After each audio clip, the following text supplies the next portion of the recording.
media saya begini, wah macam-macam kamu bicara. Kau nggak lihat saya di Tangerang ini bagaimana?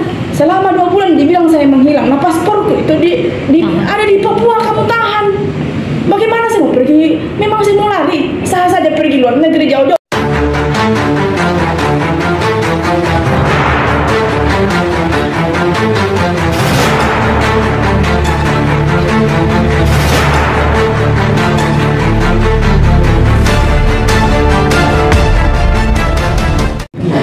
Saya Dr. Nikma, saya dari Papua.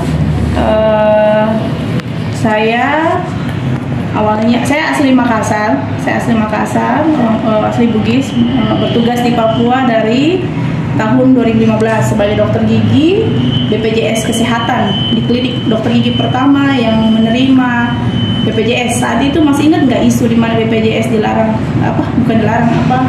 isu dokter itu tarifnya seperti tukang parkir. Tapi saya tetap mau bekerja sebagai dokter BPJS waktu itu di Papua. Akhirnya berjalan waktu, saya jadi dokter gigi BPJS, kemudian jadi dokter gigi di Rumah Sakit Chandra Medica yang lagi hangatnya isu itu. Kemudian saya diangkat sebagai direktur tahun 2019. Nah, ketika diangkat sebagai direktur, pada akhirnya ternyata ketika saya diangkat jadi direktur itu pakai sistem sewa menyewa. Jadi kan saya dikasih SK direktur dulu. Setelah diberikan SK direktur, kemudian diangkat untuk menjadi sewa menyewa di rumah sakit itu. Nah, Rumah Sakit Chandra Medica namanya, terletak di Kota Timika, Papua. Setelah itu, saya ikutin rumah sakit itu sebagai direktur. Bulan depannya, saya tidak nyangka ternyata di rumah sakit itu banyak permasalahannya. Banyak sekali permasalahannya. Kayak contoh, rumah sakitnya tertunggak hutang pajak. Jadi selama dibangun rumah sakit itu hampir tidak rutin bayar pajak.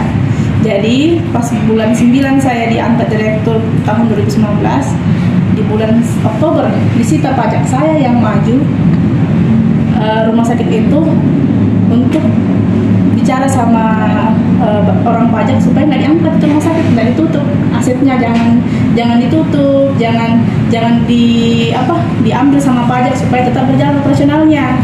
Akhirnya saya yang maju, yang sebenarnya penggugat ini yang menggugat saya sekarang itu yang saya tolong. Jadi intinya ini kayak gini, kan sekarang saya digugat nih di Tangerang Selatan sama penggugat owner sebelumnya, jadi Tangerang Kota, Pengadilan Negeri Tangerang Kota. Nah, saya digugat yang awalnya dari tahun 2019, 20 saya tolong.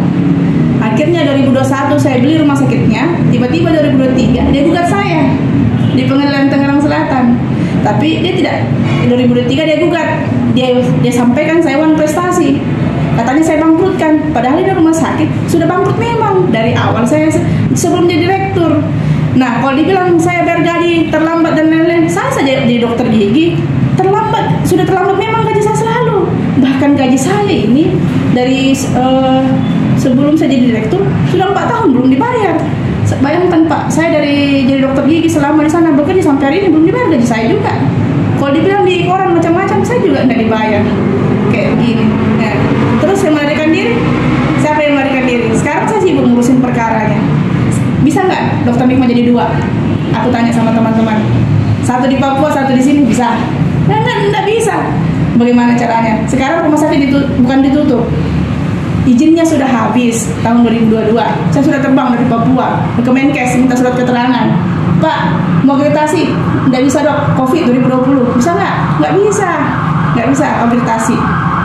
Jadi bersingkat waktu berjalan, akhirnya kita mau lanjutkan izin, mau jalan, Bu, COVID, perusahaan banyak bangkrut tidak? Nah, semestinya itu COVID, rumah sakit berhasil kan Bu, banyak keuntungannya kan, tapi ini tidak. Karena apa? Karena tidak bisa menjalani sistem yang nggak ada modalnya. Nah, Assalamualaikum warahmatullahi wabarakatuh. Mungkin nanti ada pertanyaan bisa dijawab langsung Dokter Nikma. Tapi mungkin dari sisi hukumnya yang sudah ditangani oleh rekan kita, ya, oleh kantor kita, mungkin silakan Bu Herlina bisa jelaskan sedikit ada upaya hukum yang dilakukan. Ya, terima kasih Pak Menko dan teman-teman semua. Kami sebagai kuasa hukum, tentunya kami menjalankan tugas kami sebagaimana layaknya sebagai seorang kuasa. Beberapa minggu yang lalu kami menerima kuasa khusus dari Dr. Nikmah untuk menjadi lawyer dalam perkara perdata yang diajukan di Pengadilan Negeri Tangerang nomor 1318 tahun 2022. Kemarin tanggal 10 Mei hari Rabu 2023 adalah jawaban dari tergugat. Dari beberapa poin dalam gugatannya penggugat, kami menangkis beberapa poin yang menurut kami dan menurut hemat sebagai seorang lawyer, sebagai seorang kuasa dari Dr. Nikmah, ada beberapa hal yang sebenarnya tidak sesuai dengan apa yang ada dalam gugatan berdasarkan info dari klien kami yaitu Dr. Nikmah. Tentunya saya tidak menjelaskan ke semua, namun ada beberapa poin, salah satunya diantaranya yaitu gugatan penggugat ini adalah kabur atau tidak jelas atau obscure libel. Itu di dalam gugatannya menyatakan bahwa Dr. Nikmah ini melakukan one prestasi atau ingkar janji, di mana telah melakukan perjanjian sewa menyewa rumah sakit pada tahun 2019. Namun pada tahun 2021 sebelum berakhirnya perjanjian ini dan antara penggugat dan tergugat telah melakukan peningkatan dari sewa menyewa menjadi perjanjian kerjasama antara penggugat dan tergugat. Dalam gugatannya, dalam alasan-alasan gugatannya atau positanya menyatakan bahwa Dr. Nikmah ini melakukan one prestasi. Namun di dalam petitumnya itu menyatakan meminta juga agar jual beli yang telah disepakati pada Maret tahun 2021 itu minta dibatalkan. Jadi ini menjadi salah satu yang akan menjadi alasan kami untuk meminta atau memohon kepada majelis hakim untuk alasan ini ditolak atau setidak-tidaknya tidak dapat diterima. Kemudian penggugat ini juga adalah penggugat yang tidak beritikat baik. Kenapa kami bilang tidak beritikat baik? Salah satunya yaitu pada saat mediasi penggugat tidak pernah hadir, sehingga seharusnya sebagai penggugat harus menunjukkan keseriusannya dalam mendalilkan apa yang telah menjadi alasan-alasannya untuk melakukan gugatan-gugatan ini. Dan masih banyak lagi yang telah kami eksepsi atau tangkis dari gugatannya penggugat, namun nanti akan kami telah menyampaikan di dalam jawaban-jawaban kami, namun kami tidak bisa menceritakan secara detail dalam konferensi pers ini. Demikian. Ya. Mungkin saya tambahkan sedikit. Mungkin demikian tanggapan dari rekan kita dan sejawat di sini. Kalau ada pertanyaan atau ada yang mau ditambah, Ibu Dokter, saya tambahkan sedikit. Mungkin seperti ini, pembelian rumah sakit itu kita kan bayarnya bertahap, perjanjiannya secara notaris sampai tahun 2027. Ini kan masih tahun 2023.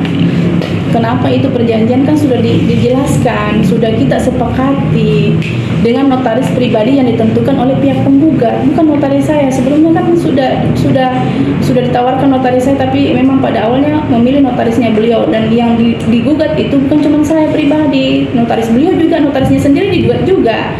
Makanya saya bingung seperti itu ya. Itulah menjadi perihal ini. Kemudian pembayaran cicilan yang bertahap itu, kenapa kita selalu mengalami keterlambatan? Karena apa? Itu kan pertama kita mengalami COVID, ya kan? Semestinya pada saat COVID itu perusahaan besar pun di luar negeri itu tutup. Apalagi rumah sakit bangkrut yang sudah bangkrut ini kita bangkitkan. Bagaimana caranya kalau misalnya ada air bocor, kita tambal lagi supaya airnya penuh. Kita carikan pinjaman ke sana kemari supaya orang tetap hidup. Saya ini dokter, bukan mesin pencetak uang. Kalau mau mencetak uang ke sana kemari bisa langsung menutupi. Nah, saya ini bukan memberikan kehidupan seperti itu. Kita cuma bisa bagaimana caranya bertahan hidup. Jadi setiap tahun 2020 kita bertahan, 2021 kita bertahan lagi, 2022 kita bertahan lagi. Nah, izin rumah sakit itu habis kan di tahun 2022. Nah, mau dilanjutkan lagi tahun 2023, kan belum akreditasi, Bu. Mau akreditasi, fasilitasnya belum mencukupi nilainya untuk melakukan akreditasi. Rencananya kan kita rencana akreditasi tahun ini, Bu. Cuman memang sudah dapat teguran juga dari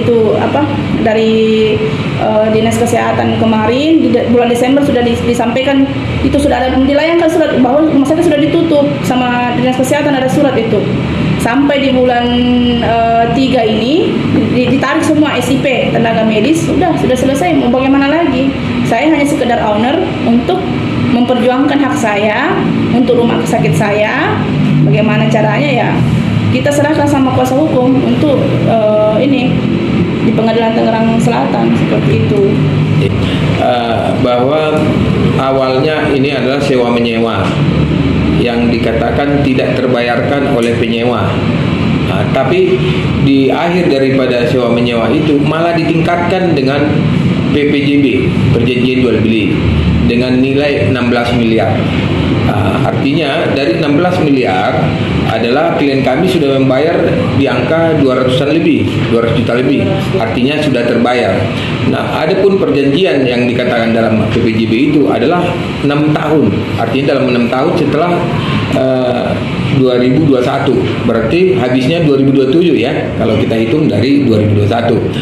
Jadi kalau sekarang ini digugat atas nama Wan Prestasi atau atas nama apapun, maka kita sebut itu kabur, karena yang mau digugat mereka itu adalah pembatalan daripada PPJB yang sebenarnya masih berlaku. Mungkin demikian rekan-rekan. Jadi memang artinya dokter sendiri tidak tahu bahwa itu dia berniat membeli gitu ya, Pak? Dari sewa menyewa menjadi PPJB tersebut kan? Sebenarnya tahu, tapi akan tetapi hak dan kewajibannya nggak selalu dijelaskan. Jadi klien kita ini masih terbawa dengan posisi pihak sewa menyewa gitu. Padahal PPJB sudah ada sebenarnya. Jadi PPJB itu sudah menjelaskan bahwa dia owner sebenarnya. Masalah belum dibayar, itu memang perjanjian belum selesai. Itulah hak klien kita yang mau kita perjuangkan, demikian. Rumah sakit ini, Pak, saya tambahkan ya sedikit. Rumah sakit ini income-nya menurun sekali. Kenapa menurun? Pertama, tidak ada kerjasama BPJS, ya kan? Belum. Rumah sakit ini sangat sepi. Ada konflik dari luar, dari dalam, isu sana sini, ya kan? Karena rumah sakit ini juga rumah sakit sudah tua, sudah lama, gitu loh. Kita perjuangkan, kita perbaiki. Nah, masih banyak kekurangannya. Saya ini, Pak, tiap tahun cari investor, cari pinjaman sana sini, sampai uang keluarganya saya itu miliaran masuk, gitu loh. Tiap tahun saya cari pinjaman. Apa yang karyawan tahu, gitu loh. Nah, ini karyawan yang saya herankan, yang ini ya. Kamu lapor saya di sana sini, kamu ngomong sana sini, ngomong di media kayak gini, kamu tahu apa yang saya alamin. Nah, saya carikan kamu kayak gini, kayak gitu. Kan dulu sudah kita sepakat. Memang pasti gaji terlambat. Dan gaji terlambat itu toh dari zaman saya dulu jadi dokter. Saya saja sebelum saya jadi direktur, gaji saya 188 juta sampai hari ini 4 tahun belum dibayar. Saya jadi direktur rumah sakit itu 4 tahun belum dibayar. Saya jadi dokter gigi di rumah sakit itu hampir 4 tahun juga belum dibayar. Nah, saya mau menuntut kemana? Nah, sekarang kalian ngomong di media begini. Saya dikatakan kabur ke Makassar. Sudah tahu ada gugatan di Jakarta, kamu bilang saya kabur ke Makassar. Bagaimana caranya? Sekarang gini, penggugat ini maki-maki saya, maki-maki orang tua saya, maki-maki saudara saya, dimaki-maki semua lah. Kok dibawa-bawa masalah orang-orang pribadi saya yang dihadapi saya gitu loh. Jangan seperti itu gitu. Saya kira udah terang benderang ya, udah sangat jelas. Mungkin demikian dulu waktu kita untuk malam ini. Kemungkinan ada ke depan bisa kita komunikasi lagi. Kira-kira rekan-rekan mau tahu? Belum, Mbak. Dokter mau nanya dulu ini, boleh tahu sih penggugatnya itu profesinya apa? Siapa dan profesinya apa? Boleh tahu biar kita jelas siapa. Mungkin dari Pak Mihun. Oh, itu udah jelas ya di dalam gugatannya itu adalah owner yang menggugat, owner yang bernama Ong Chandra. Ong Chandra. Ong Chandra. Beliau itu pemilik, statusnya di rumah sakit sebagai apa? Sebagai komisaris. Dari rumah sakit. Owner sebelumnya. Owner sebelumnya dari kan. Iya, owner sebelumnya. Ya, owner sekarang? Saya. Enggak, maksudnya yang menggugat. Yang mungkin Om Chandra. Ong Chandra. Ong Chandra kan? Iya. Iya, owner sebelumnya. Atas prestasi itu gugatannya. Iya. Saya kan saya gini Pak. Kita ini bantu toh. Kita bantu 2019 supaya itu pajak tidak ambil itu barang. Iya. 2020 COVID kita bantu, ya toh. 2021 kita perjuangkan supaya izinnya itu kita perjuangkan tidak supaya bisa tetap dilanjutkan. Kan itu di rumah sakit banyak syaratnya Pak untuk Kemenkes toh. Kan 2022 habis. Akhirnya 2022 habis masa tidak bisa kita perjuangkan lagi. Akhirnya saya pergi ke Kemenkes, ketemu dirjen minta surat keterangan supaya masih bisa lanjut. Jalan lagi 2022 Pak. Bu, jalan lagi 2022. Sampai 2023 pun tidak bisa lagi. Mau bagaimana? Kalian gugat saya begini-begini. Saya sudah perjuangkan 2020, 2021, 2022, 2023. Kok bilang lagi di media saya begini? Wah, macam-macam kamu bicara. Kok anda lihat saya di Tangerang ini? Bagaimana? Selama 2 bulan dibilang saya menghilang. Nah, pasporku itu ada di Papua, kamu tahan. Bagaimana saya mau pergi? Memang saya mau lari. Saya saja pergi luar negeri jauh-jauh, mas kembali saya ke Indonesia. Saya itu kalau masalah Papua Pak, saya sayang sekali Papua. Buktinya apa Pak? 8 tahun saya di Papua. Saya orang Palopo, saya orang Sulawesi. Kalau memang masih bisa saya kerja di Sulawesi. Tapi saya masih di Papua. Gampang saya cari kerja Pak kalau mau. Tapi apa? Saya bekerja Pak, tidak digaji 4 tahun. Nah, jadi dokter gigi. Jadi direktur nggak digaji. Terus apa?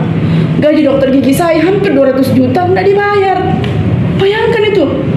Terus apalagi? Saya pindah mutasi Pak. Ada kan namanya profesi. Kan kita punya organisasi profesi Pak dokter gigi. Saya keluar dari Pak, dari Papua, ya toh. Kan rumah sakit saya sudah tidak operasional Pak. Bu, tidak operasional. Saya keluar dari Papua Pak. Saya mau pulang ke kampung saya, ya toh. Di kampung saya jadi terima Pak. Apa alasan organisasi kampung saya? Dia bilang, Dokter Nima tidak bisa diterima di kampung ini. Harus ke provinsi lagi. Kampungku sendiri tidak terima jadi dokter gigi. Nah, harus ke provinsi, ke Makassar. Mau lapor apa? Di Makassar kan saya kuliah Pak. Teman-teman saya semua anggapannya semua orang sudah beda. Dipikirnya saya penjahatnya. Saya nggak bayar gaji, saya nggak digaji. Terus saya mengadu kemana?